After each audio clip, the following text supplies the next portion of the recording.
आज के दिन गुरु महाराज जी का दर्शन महत्व रखता है। दर्शन मात्र से उनकी ऊर्जा शिष्य को प्राप्त होता है। गुरु मूर्ति मुख चंद्रमा सेवक नयन चको, अष्ट पहर निरखत रहो श्री गुरु चरणों की ओर। तो गुरु पूर्णिमा के महात्म्य है ये। गुरुदेव का दर्शन मात्र से ही जीव को साल भर की जो आदि व्याधि है नष्ट होता है और साल भर के लिए पुनः जीवित हो जाता है। क्या जीवित होता है? मनुष्य के अंदर जिंदा तो है ही हो। हमारे शरीर के अंदर एक ऐसी ऊर्जा होती है जिसको कहते हैं हम गुरु तत्व। वो गुरु तत्व गुरु महाराज जी के दर्शन से पुनः ऊर्जान्वित हो जाता है। एक बार हमने बाबा से पूछा, सरकार, जिसको गुरु महाराज जी का दर्शन नहीं होता है उसका क्या होगा? बाबा ने हंस के बोला, बच्चा, गुरु महाराज जी के स्मरण से भी होता है। आज के दिन ही आषाढ़ की पूर्णिमा को गुरु पूर्णिमा बोला जाता है। इसी को व्यास पूर्णिमा भी बोलते हैं, व्यास पूजा भी बोलते हैं। अब इस पूर्णिमा में ऐसा क्या है कि इसी दिन ही गुरु जी का पूर्ण स्वरूप होता है? मैंने बाबा से पूछा था, एक्चुअली बहुत भीड़ थी और बाबा की सेवा करते करते, भक्तों की सेवा करते करते मैं थक गया, पसीना से लथपथ। तो ऐसा लगा कि जैसे मूर्छित हो जाएंगे, बेहोश हो जाएंगे। सवेरे से 8 बजे से लेकर के शाम को 4 बज गया। तो मैं जाकर के देवरिया की घटना बता रहे हैं आपको। जहाँ बाबा रहते थे वहीं पे एक मोटर का हौदी बनाते हैं ना, पानी निकल करके खेत में जाता है, टंकी जैसा। इतनी गर्मी लगी, मोटर चल रही थी, मैं जाके हौदी में डूब गया, फिर बैठ गया। मैंने सोचा इतना गर्मी है। फिर बाबा आवाज दिए, देवदासवा जी सरकार, फिर निकल के भागे। तो हमने सरकार से बोला, सरकार, ये गुरु पूर्णिमा इतनी गर्मी में ही क्यों मनाई जाती है?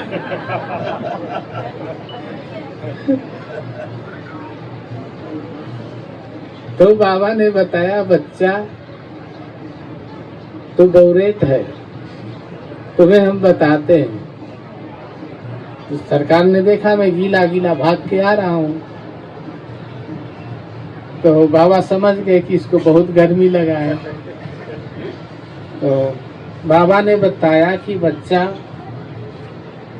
ये आषाढ़ पूर्णिमा, इसी दिन वेद व्यास भगवान जी ने 4 वेदों का लिखन समाप्ति किया और इसी दिन 18 पुराण की लिखना समाप्ति किया। जब उन्होंने वेद का लिखना समाप्ति किया, उस समय देवता लोग आए और उनका पूजन किए। किसका पूजन किए? भगवान वेद व्यास जी को। किस दिन किए? आषाढ़ पूर्णिमा। उस समय नारद जी और समस्त ऋषि मुनियों ने ऐसा आशीर्वाचन दिया कि आज के दिन जो भी व्यक्ति गुरु महाराज जी का दर्शन, पूजन और उनका ज्ञान ग्रहण करता है, वह सभी प्रकार के बंधनों से मुक्त होकर के ईश्वर के सन्मुख हो जाता है। समझ रहे हैं?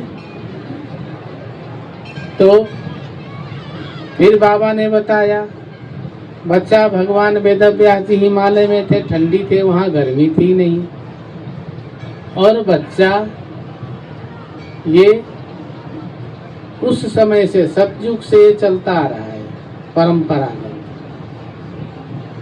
गुरु पूर्णिमा, बुद्ध पूर्णिमा भी बोलते हैं, गुरु पूर्णिमा भी बोलते हैं। बुद्ध पूर्णिमा क्यों? ज्ञान की प्राप्ति होती है। व्यास पूर्णिमा क्यों? क्योंकि प्रथम व्यास जी की पूजन इसी समय, इसी पूर्णिमा को हुआ। और गुरु पूर्णिमा फिर उसको कहा जाने लगा क्योंकि गुरु महाराज जी के दर्शन और पूजन इसी दिन श्रेष्ठ होता है। सब कोई बोलिए, ध्यान मूलम गुरुरमूर्तिम, पूजा मूलम गुरु पदम, मंत्र मूलम गुरुरवाक्यम, मोक्ष मूलम गुरु कृपा। अब यहाँ पे देखिए कितना सुंदर शब्द है ये, ध्यान मूलम गुरुरमूर्ति। ध्यान का मूल क्या है? गुरु महाराज जी के मूर्ति, अर्थात उनको अपने चित्तवृत्ति में बसाना, उनका चिंतन करना, उनका ध्यान करना। पूजा मूलम गुरु पदम। और पूजा का मूल क्या है? उनके गुरु महाराज जी के चरण को देखना। गोस्वामी जी ने भी लिखा, श्री गुरु पग नख मणि गण ज्योति, सुमिरत दिव्य दृष्टि ही हो। इतनी महिमा है, इसीलिए पूजा मूलम गुरु पदम, मंत्र मूलम गुरुर वाक्य। जो गुरुदेव का वाक्य है, जो आप लोगों को दीक्षा प्राप्त होता है, शिक्षा प्राप्त होता है, वो क्या है? मंत्र है। गुरु महाराज जी जो शब्द बोलते हैं, उसको सुनने वाला व्यक्ति अगर उनके शब्दों को सुन करके और उसका पालन करे तो वही सिद्धि देने वाला हो जाता है। इसीलिए भगवान ने भी कहा है, मम मंत्र जाप मम दृढ़ विश्वास। गुरुदेव के वाणी का मंत्र मूलम गुरुर वाक्यम। और भगवान वहां कहते हैं, मंत्र जाप मम दृढ़ विश्वास। दृढ़ विश्वास के साथ गुरु महाराज जी के वाणी को धारण करना, ये मंत्र का जाप है। समझते हैं? और मोक्ष मूलम गुरु कृपा। जब आप उनकी वाणी को ध्यान करेंगे, चिंतन करेंगे, धारण करेंगे, तो उनकी कृपा हो जाएगी और उसी कृपा से मोक्ष प्राप्त होता है। अहो भाग्य है आप लोगों का कि आप सभी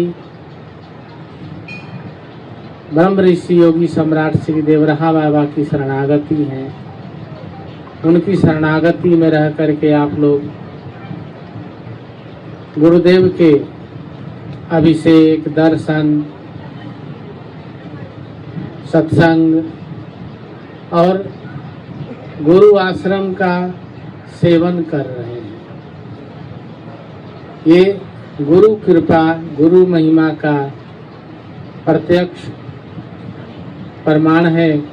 कहाँ कहाँ से आके आप लोग इतने गर्मी में श्रद्धा, भक्ति, प्रेम और अपना स्नेह गुरु महाराज जी के श्री चरणों में समर्पित कर रहे हैं। एक बात याद आई है, यही वृंदावन की घटना है ये 1986 की। ये बैसाख मास में मचान पे बाबा विराज रहे हैं, दर्शन हो रहा है। 200-300 लोग थे, बारी बारी करके मैं बुला रहा था, लोगों को दर्शन करवा रहा था, प्रसाद दे रहा था। उतने में एक बहुत बढ़िया गाड़ी में बहुत धनी मानी सेठ भगत आए। अब तो बहुत भक्त थे, उनका शरीर भी पूरा हो गया। कभी किसी संत महात्मा के पास नहीं गए थे वो। किसी ने उनको बोला कि तुम देवराहा बाबा के पास जाओ, तो उन्होंने सोचा जैसे मठ मंदिर होता है वैसे मठ मंदिर होगा, बाबा जी होंगे, चलो दर्शन कर ले। जब यहाँ आए तो इतनी भयंकर गर्मी, ऊपर सूरज भगवान की गर्मी, नीचे रेत ही रेत, और भक्त लोग करीब 100-150 लोग भक्त खड़े होकर के जय सिया राम कर रहे थे। कानपुर के एक सुरेश गुप्ता भगत जी थे, वो भी खड़े थे, वही जय सिया राम करवा रहे थे। और मैं भक्तों को बाबा के पास लाना, मिलवाना, और वहां से मैं छुट्टी किए जा रहा हूँ। आए, गाड़ी से निकले, और यही फाटक था, वहां आए और फिर भाग के फिर गाड़ी में घुस गए। इतनी गर्मी थी, अब गाड़ी में एयर कंडीशन चल रहा था। ड्राइवर, अब वो उतरे तो ड्राइवर उधर चला गया लघु शंका करने, और बाहर निकल के ड्राइवर को आवाज जोर से चिल्लाए, हमको भी सुनाई दिया। आए तो बाबा के लिए थे, फिर गाड़ी में घुस गए, फिर थोड़ी देर ठंडा के फिर निकले, फिर भी बाहर गर्मी। तो शिववचन सिंह रहते थे गेट पे, तो उनसे पूछे कि मैं जूता पहन के दर्शन नहीं कर सकता क्या? तो उन्होंने बोला कि नहीं। बोले इतना गर्मी है? बोले देखिए सबके पांव नंगे हैं। बोले वो तो मैं देख रहा हूं। फिर उन्होंने हिम्मत करके जूता जो है वही गेट पे निकाल करके और अपना रुमाल नीचे रख के उस पे खड़े हो। सुरेश भगत जी जो कीर्तन करवा रहे थे उनसे पूछे कि आप बाबा के यहाँ कितने समय से आते हैं? बोले बहुत साल से आते हैं। तो आपने इनका कोई चमत्कार देखा है क्या? सुरेश जी ने बोला मैंने बहुत देखा है और आज भी देख रहा हूँ, अभी भी देख रहा हूँ। बोले अभी अभी आपने क्या देखा? उन्होंने कहा अभी मैं देख रहा हूँ एक धनी मानी व्यक्ति मर्सिडीज कार में आकर के अपना रुमाल बिछा करके उस पे खड़ा होकर के तपते हुए धूप और लू में उनके दर्शन का प्रतीक्षा कर रहा है। और वो एकदम बोले आप मेरे लिए बोल रहे हैं? बोले हाँ आप ही के लिए बोल रहे हैं। बोले हाँ वो तो है, मैं तो कभी किसी साधु के पास नहीं गया। तो बाबा भी बड़ी कौतुकी, बाबा बुलाए जाए, हम बोले बच्चा उसको बुलाओ, उसको बुलाओ, उसको बुलाओ, उसको, उनको बुलावे ही ना। और बेचारे एक पांव ऊपर करें, थोड़े देर बाद में एक पांव नीचे करें, एक पांव ऊपर करें। तो बोले हर बार बोले हम इशारा करके मैं आऊं? हमने कहा नहीं अभी आप रुकिए। तो बाबा ने देखा उनका जो है हालत खराब हो रही। बाबा ने कहा अच्छा उसको बुलाओ जो टांग ऊपर नीचे कर रहा है। बुलाया हमने, तो बाबा के सामने खड़े हो गए। जय सिया राम, जय जय सिया राम, जय सिया राम, जय जय सिया राम, जय सिया राम, जय सिया राम।